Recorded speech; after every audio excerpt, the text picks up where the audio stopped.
This is Aldous Huxley, a man haunted by a vision of hell on earth. A searing social critic, Mr. Huxley, 27 years ago, wrote Brave New World, a novel that predicted that someday the entire world would live under a frightful dictatorship. Today, Mr. Huxley says that his fictional world of horror is probably just around the corner for all of us. We'll find out why in a moment. The Mike Wallace Interview, presented by the American Broadcasting Company in association with the Fund for the Republic, brings you a special television series discussing the problems of survival and freedom in America. Good evening. I'm Mike Wallace.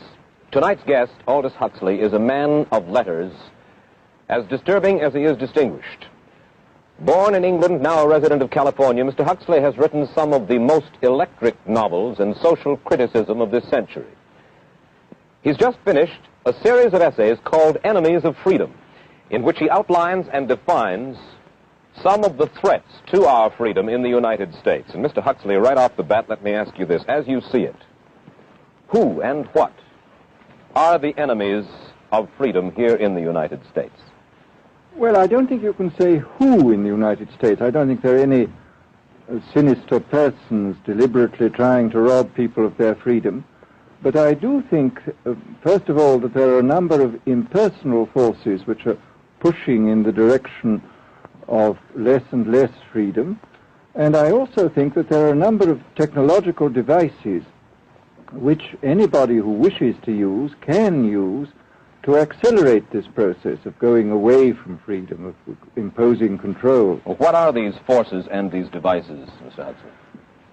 I should say that there are two main impersonal forces. The first of them is not exceedingly important in the United States at the present time, though very important in other countries. This is the force which in general terms can be called overpopulation, the mounting pressure of population pressing upon existing resources.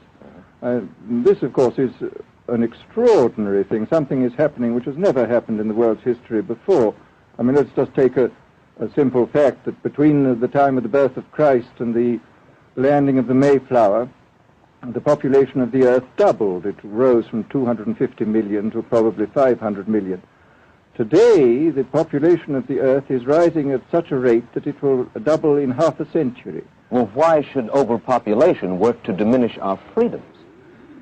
Well, in a number of ways. I mean, the experts in the field, like Harrison Brown, for example, pointed out that in the underdeveloped countries, actually the standard of living is at present falling, that people have less to eat and less goods per capita than they had 50 years ago.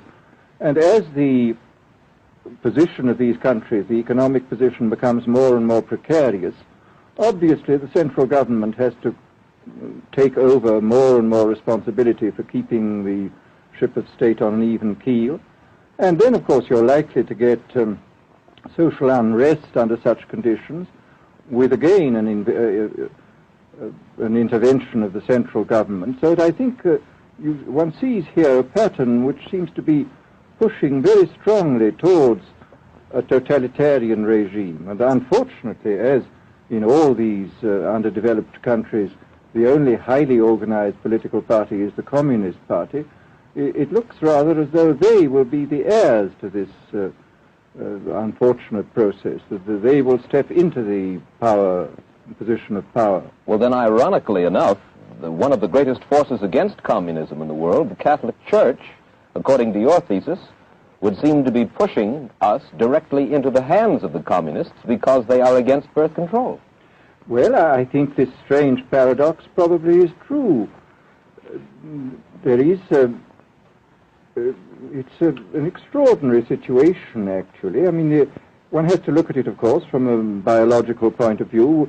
The whole essence of biological life on Earth is a question of balance, and what we have done is to practice death control in a most intensive manner without balancing this with the birth control at the other end. Consequently, the birth rates remain as high as they were, and death rates have fallen substantially. All right, then. So much for the time being, anyway, for overpopulation. Another force that is diminishing our freedoms. Well, another force which I think is very strongly operative in this country is the force of what may be called over-organization. As technology becomes more and more complicated, it becomes necessary to have more and more elaborate organizations, more hierarchical organizations. And incidentally, the advance of technology has been accompanied by an advance in the science of organization. It's now possible to make organizations on a larger scale than was ever possible before.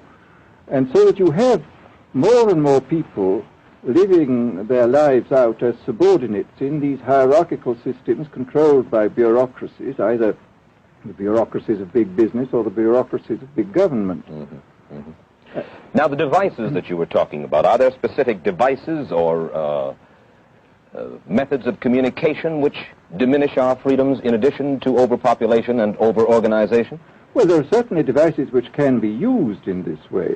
I mean, let us take, after all, a piece of very recent and very painful history is the propaganda used by Hitler, which was incredibly effective. I mean, what were Hitler's methods? Hitler used terror on the one kind, brute force on the one hand, but he also used a very efficient form of propaganda, which he was using every modern device at that time. He didn't have TV, but he had the radio, which he used to the fullest extent, and was able to impose his will on an immense mass of people. I mean, the Germans were a highly educated people.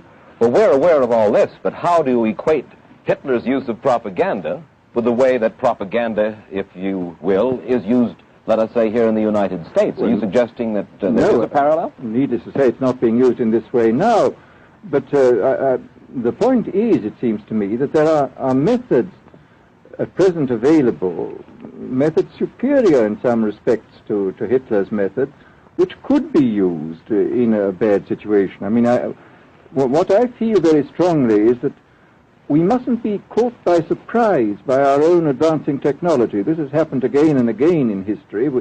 Technology has advanced, and this changes social conditions, and suddenly people have found themselves in a situation which they didn't foresee and doing all sorts of things they didn't really want to do. Well, now, what do you mean? Do you mean that we develop our television, but we don't know how to use it correctly? Is that the point that you're making? Well, at present, the television, I think, is being used quite harmlessly. It's being used, I think, I would feel it's being used too much to distract everybody all the time. But, I mean, imagine, which must be the situation in all communist countries, where the television, where it exists, is always saying the same thing the whole time, is always driving along. It's not creating a wide front of distraction, it's creating a one-pointed drumming in of a single idea all the time. It's obviously an immensely powerful instrument.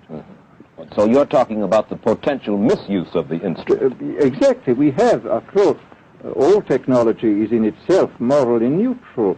These are just powers which can either be used well or ill. It's the same thing with atomic energy. We can either use it to blow ourselves up, or we can use it as a substitute for the coal and the oil which are running out. You've even written about the use of drugs in this light. Well, now, this is a very interesting subject. I mean, in this book that you mentioned, this book of mine, Brave New World, I postulated a substance called soma, which was a very versatile drug. It would make people feel happy in small doses. It would make them see visions in medium doses, and it would send them to sleep in large doses.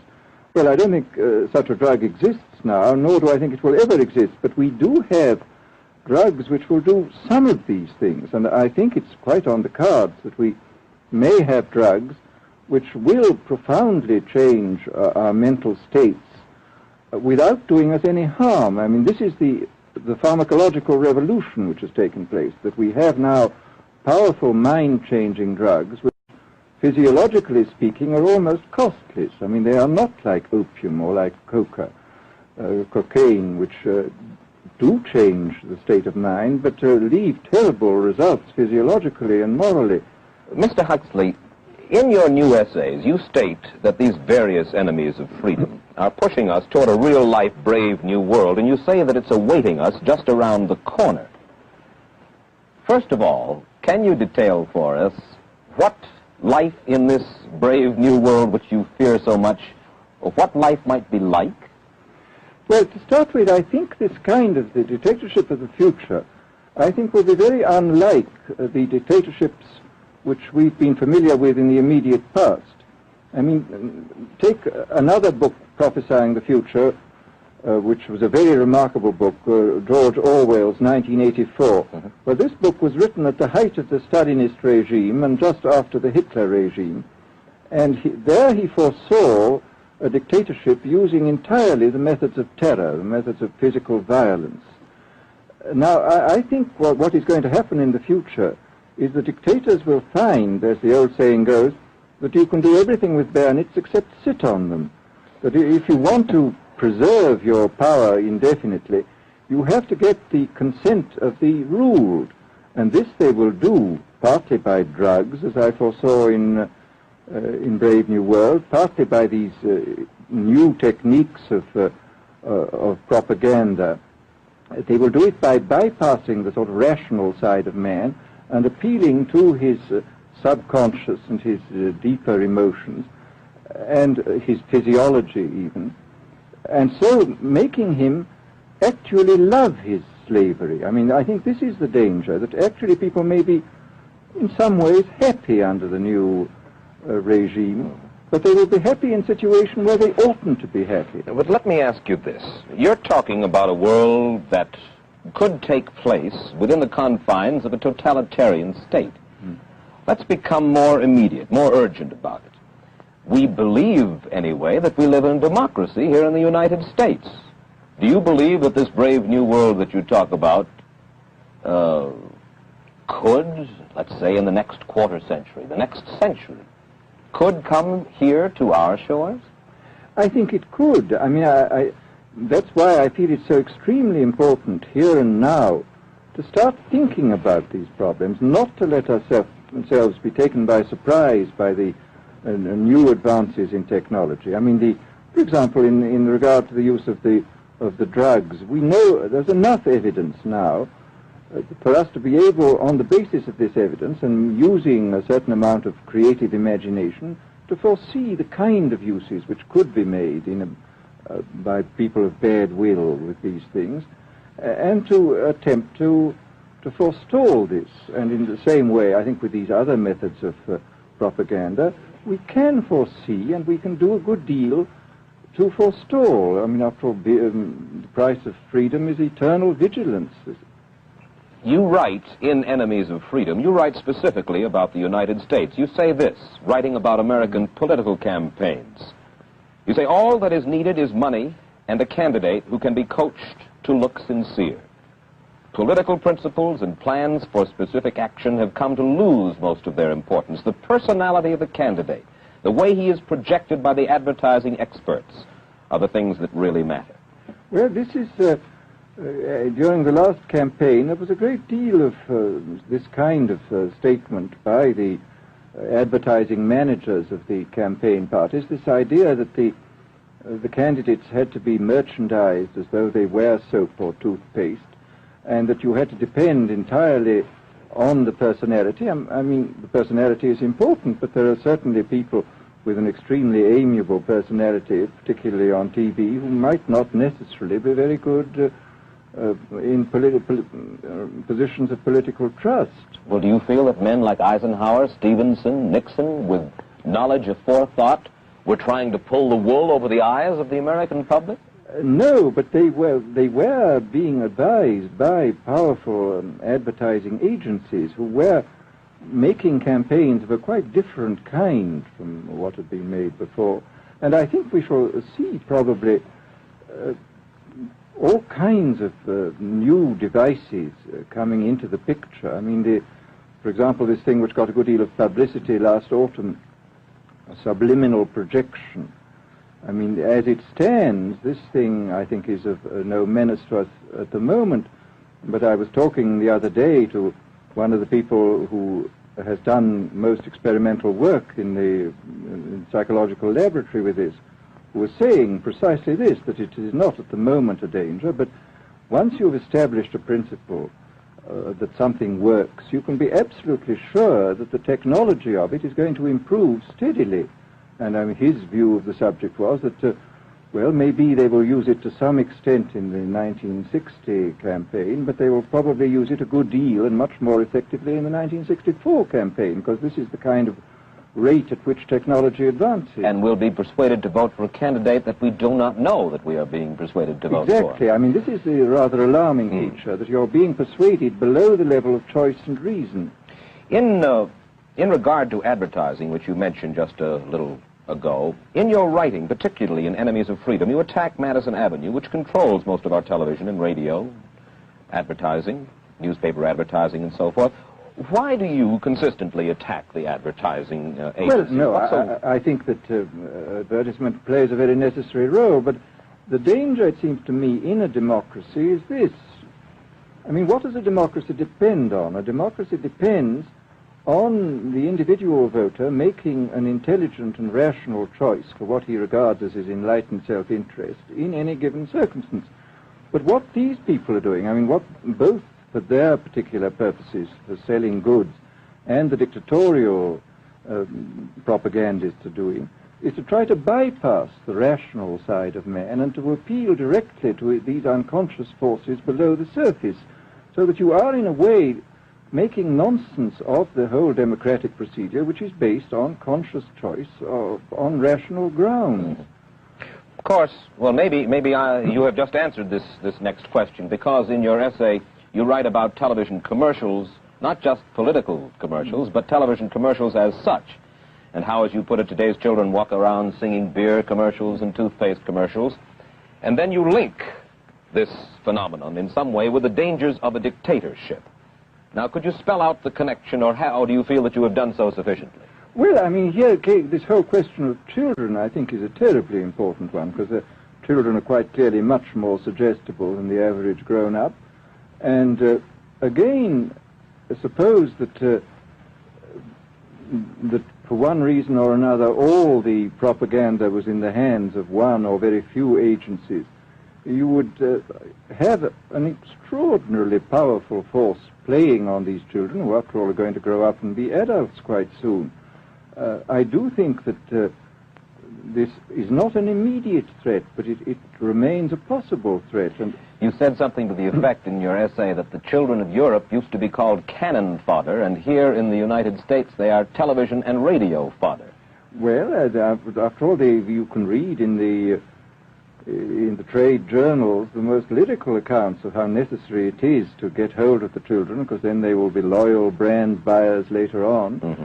But, I mean, again, you just translate this into political terms. The dictator says they will be loyal ideology buyers when they're grown up. We hear so much about brainwashing as used by the communists. Do you see any brainwashing other than that which we've just been talking about that is used here in the United States? Other forms of brainwashing? Not in the form that has been used in China and in Russia, because this is essentially the application of propaganda methods, the most violent kind, to individuals. It's not a shotgun method like the advertising method. It's a way of getting hold of the person and playing both on his physiology and his psychology till he really breaks down, and then you can implant a new idea in his head. I mean, the descriptions of the methods are really blood-curdling when you read them, and not only the methods applied to political prisoners, but the methods applied, for example, to the training of the young communist administrators and missionaries. They receive an incredibly tough kind of training, which may causes about 25% of them to break down or commit suicide, but produces 75% of completely one-pointed fanatics. The question, of course, that keeps coming back to my mind is this. Obviously, politics in themselves are not evil. Television is not in itself evil. Atomic energy is not evil. And yet you seem to fear that it will be used in an evil way. Why is it that the right people will not, in your estimation, use them? Why is it that the wrong people will use these various devices and for the wrong motives? Well, I think one of the reasons is that these are all instruments for obtaining power, and obviously the passion for power is one of the most moving passions that exist in man, and after all, all democracies are based on the proposition that power is very dangerous and that it's extremely important not to let any one man or any one small group have too much power for too long a time. After all, what are the British and American constitutions except devices for limiting power? And all these new devices are extremely efficient instruments for the imposition of power by small groups over larger masses. Well, you ask this question yourself in Enemies of Freedom. I'll put your own question back to you. You ask this: in an age of accelerating overpopulation, of accelerating overorganization, and ever more efficient means of mass communication, how can we preserve the integrity and reassert the value of the human individual? You put the question. Now here's your chance to answer it, Mr. Huxley. Well, this is obviously, first of all, it's a question of education. I think it's terribly important to insist on individual values. I mean, there is a tendency, as you probably read a book by White, The Organization Man, a very interesting, valuable book, I think, where he speaks about the new type of group morality, group ethic, which speaks about the group as though the group was somehow more important than the individual.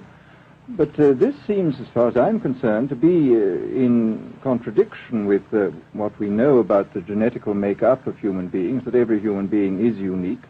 And it is, of course, on this genetical basis that the whole idea of the value of freedom is based. And I think it's extremely important for us to stress this in all our educational life. And I would say it's also very important to teach people to be on their guard against the sort of verbal booby traps into which they're always being led, to analyze the kind of things that are said to them. Well, I think there is this whole educational side, and I think there are many more things that one could do to strengthen people and to make them more aware of what was being done. You're a prophet of decentralization. Well, yes, if this is feasible. It's one of the tragedies, it seems to me. I mean, many people have been talking about the importance of decentralization in order to give back to the voter a sense of direct power. I mean, the voter in an enormous electorate feels quite impotent, and his vote seems to count for nothing. This is not true where the electorate is small and where he is dealing with a group which he can manage and understand. And if one can, as Jefferson, after all, suggested, break up the units into smaller and smaller units, and so get a real self-governing democracy. Well, that was all very well in Jefferson's day, but how can we revamp our economic system and decentralize and at the same time meet militarily and economically the tough challenge of a country like Soviet Russia? Well, I think the answer to that is that there are, it seems to me that the production, industrial production, is of two kinds. I mean, there are some kinds of industrial production which obviously need the most tremendously high centralization, like the making of automobiles, for example. But there are many other kinds where you could decentralize quite easily and probably quite economically, and that you would then have this kind of decentralized life. After all, you begin to see it now if you travel through the South, this decentralized textile industry which is springing up there. Mr. Huxley, let me ask you this, quite seriously. Is freedom necessary? As far as I'm concerned, it is, yes. Why? Is it necessary for a productive society? Yes, I should say it is. I mean, a genuinely productive society. I mean, I think you could produce plenty of goods without much freedom, but I think the whole sort of creative life of man is ultimately impossible without a considerable measure of individual freedom, that initiative, creation, all these things which we value, and I think value properly, are impossible without a large measure of freedom. Well, Mr. Huxley, take a look again at the country which is in the stance of our opponent anyway it would seem to be there, Soviet Russia. It is strong and getting stronger economically, militarily. At the same time, it's developing its art forms pretty well. It seems not unnecessarily to squelch the creative urge among its people, and yet it is not a free society. It's not a free society, but here is something very interesting, that those members of the society, like the scientists who are doing the creative work, are given far more freedom than anybody else. I mean, it's a privileged aristocratic society in which, provided that they don't poke their noses into political affairs, these people are given a great deal of prestige, a considerable amount of freedom, and a lot of money. I mean, this is a very interesting fact about the new Soviet regime, and I think what we're going to see is a people on the whole with very little freedom, but with an oligarchy on top enjoying a considerable measure of freedom and a very high standard of living. And the people down below, the epsilons down below, enjoying very little. And you think that that kind of situation can long endure? I think it can certainly endure much longer than a situation in which everybody is kept down. Because, I mean, they can certainly get their technological and scientific results on such a basis. Well, the next time that I talk to you then, perhaps we should investigate further the possibility of the establishment of that kind of a society, where the drones work for the queen bees up above.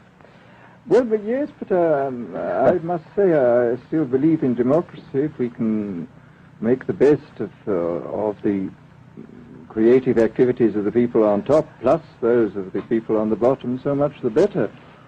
Mr. Huxley, I surely thank you for spending this half hour with us, and I wish you Godspeed, sir. Thank you. Aldous Huxley finds himself these days in a peculiar and disturbing position. A quarter of a century after prophesying an authoritarian state in which people were reduced to ciphers, he can point at Soviet Russia and say, "I told you so." The crucial question, as he sees it now, is whether the so-called free world is shortly going to give Mr. Huxley the further dubious satisfaction of saying the same thing about us. Stay tuned for a preview of next week's interview. Till then, Mike Wallace, good night.